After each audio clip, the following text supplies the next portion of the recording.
Morning children, welcome back to the second video of History Chapter 2, Weavers, Iron Smelters and Factory. Indian textile and the world history. Patola. Some of the good cotton textile of textile industries was patola, which was woven in Surat, Ahmedabad and Patan region of Gujarat, and it was highly valued in the region of Indonesia.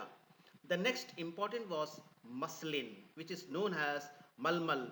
This is a kind of very fine cotton cloth from India, which mainly used by Arab traders in Iraq. Next is calico. Calico cotton textile coming from Calicut, Kerala, and this was valued by Portuguese.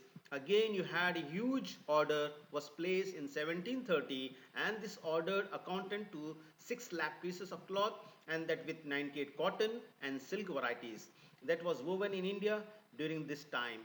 India position was predominant position in the world of cotton textile. There were other printed that was common chins. These were the flowery design that were seen. Then you have kosasses or khasa.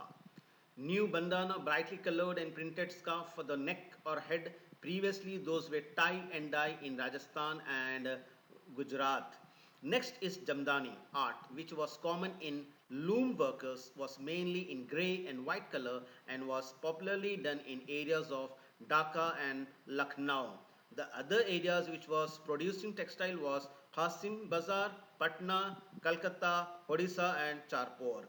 So what was the thing during the 18th century? Europeans were very afraid of popularity of cotton textile from India.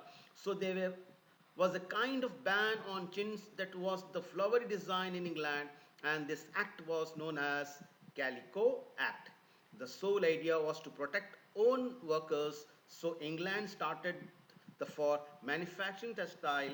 As a result, calico industries that established in England, and it is used and it used the Indian cloth, which was basically malmal or unbleached Indian cloths. So we have same that replicated from India by England.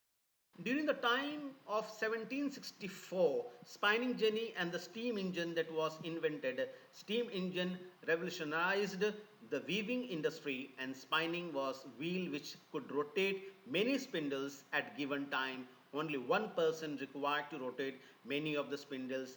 As a result, the productivity was much higher than the traditional spindle. So these two inventions brought the kind of wind cage to Britain. Cotton textile industries, they started producing more and more during that time. However, Indian textile industries still dominated. There were two major reasons for it. First, a traditional art that the Indians could do, and second was border printed that also Indian could do. These two can be done only by hand. Machine could not replace it. So Indian textile still dominated till 18th century. Slowly and gradually this two were was vanishing off. Weavers.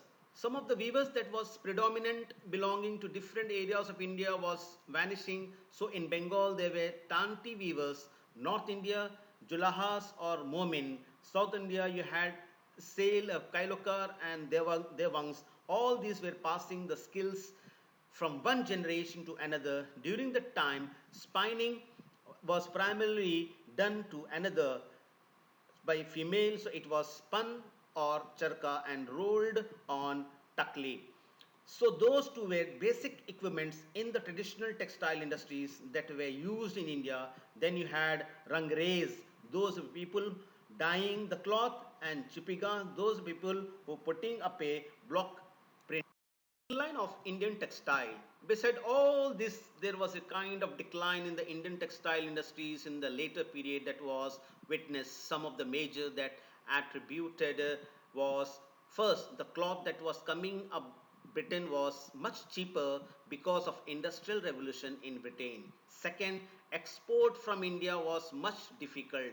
Third, European market was not open to the finished product of India. Fourth, English goods were more popular in India. And fifth, worst hit area was region of Bengal, which provided maximum employment to cotton textile industries. So many of the British clothes coming to India, nearly two-thirds of all clothes worn by Indians were produced in Britain. Many warehouses where many warehouses which were common, which were named as Aurangs, were abolished. So till here I conclude this chapter. In next video I'll continue with the remaining topics. Till then, goodbye and thank you.